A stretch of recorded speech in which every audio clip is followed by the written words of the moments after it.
اعوذ باللہ من الشیطان الرجیم بسم اللہ الرحمن الرحیم۔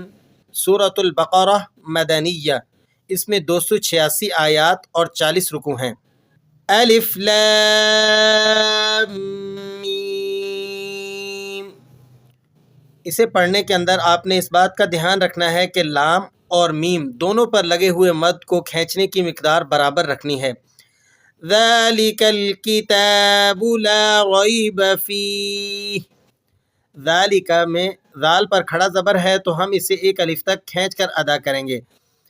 کاف کو لام سے آپ جوڑیں گے تو لام کو ہلا کر نہیں پڑھیں گے، یہ مشہور زمانہ غلطی ہے، اس طرح سے پڑھ دیا جاتا ہے ذالک الکتاب، ذالک ال، تو ہم نے لام کو ہلانا نہیں ہے۔ ذالک الکتاب، ذالک الکتاب، تا پر کھڑا زبر ہے، ہم اسے ایک حرف تک کھینچ کر ادا کریں گے۔ با پر پیش ہے تو آپ نے اسے کھینچنا نہیں ہے، با کی پیش کو بالخصوص کھینچ دیا جاتا ہے، یہ درست نہیں ہے۔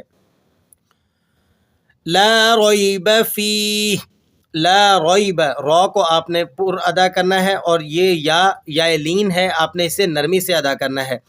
لا ریب فیہ، اور فیہ لفظ کے اندر جو یا آ رہا ہے یہ یا مدہ ہے، یا ساکنہ اور اس سے پہلے والے حرف کے نیچے زیر ہو تو یہ یا مدہ کہلاتی ہے، آپ نے اس کو کھینچ کر پڑھنا ہوتا ہے۔ ھدی للمتقین، ھدی للمتقین۔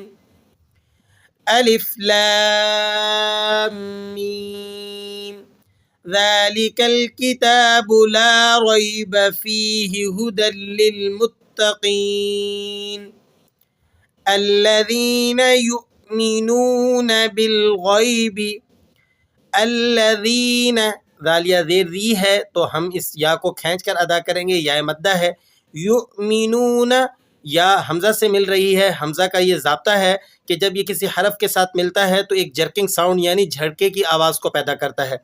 یؤمنون بالغیب، بالغیب، یا کو آپ نے نرمی سے ادا کرنا ہے اور غین کو آپ نے پر کر کے ادا کرنا ہے۔ وَيُقِيمُونَ الصَّلَاةَ، لفظ صلاح میں صاد کو آپ نے موٹا کر کے ادا کرنا ہے۔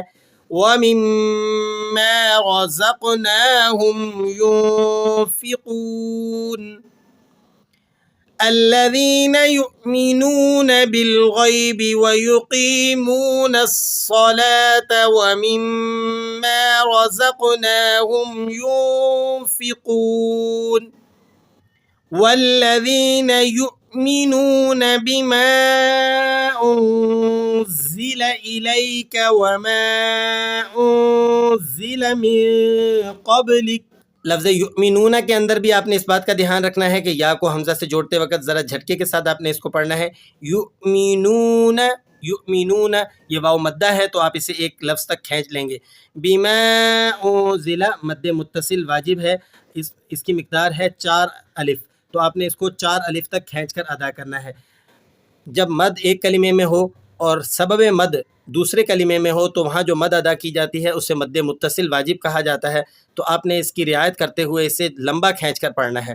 بما انزل الیک وما انزل من قبلک وبالآخرۃ هم یوقنون، وبالآخرۃ هم یوقنون، آپ نے اس کو یوقنون نہیں پڑھنا، جھٹکا نہیں لگانا کیونکہ واو پر جزم لگا ہوا ہے، اس واو کو آپ نے نرمی کے ساتھ ادا کرنا ہے، ٹھیک ہے۔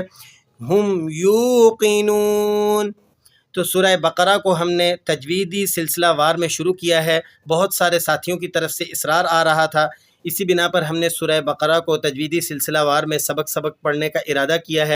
اللہ رب العزت سے یہ امید ہے کہ وہ اپنے فضل و کرم سے ہمارے اس سلسلے میں جان ڈالے گا، اور انشاءاللہ ہم سورہ بقرہ کو اور اس کے بعد سورہ آل عمران اور پورے قرآن مجید کو تجوید کے ساتھ انشاءاللہ پڑھیں گے۔ تو جو ساتھی قرآن مجید کو تجوید کے ساتھ سیکھنا چاہتا ہے وہ اس سلسلے میں آج ہی سے ہمارے ساتھ شریک ہو جائیں اور آخر تک ہمارے ساتھ جڑے رہیں۔ انشاءاللہ اللہ کی ذات سے امید ہے کہ آپ کو کہیں بھاگنا نہیں پڑے گا۔ ہم انشاءاللہ سورہ بقرہ کو اور اس کے بعد دیگر صورتوں کو تجویدی سلسلہ وار میں پڑھنے والے ہیں۔ تو آج ہمارے سبق کا پہلا دن تھا، اس میں ہم نے سورہ بقرہ کی ابتدائی 4 آیات کو پڑھا۔ ہم نے یومیہ کی بنیاد پر سلسلہ وار انشاءاللہ اسے پڑھنا ہے، تو ہمارے ساتھ جڑے رہیے، سبق کو آگے اپنے جاننے والوں تک بھی پہنچا دیں۔ ہماری حوصلہ افزائی کے لیے ایک لائک اور ایک شیئر لازمی کیجیے، دعاؤں میں یاد رکھیے۔ السلام علیکم ورحمۃ اللہ وبرکاتہ۔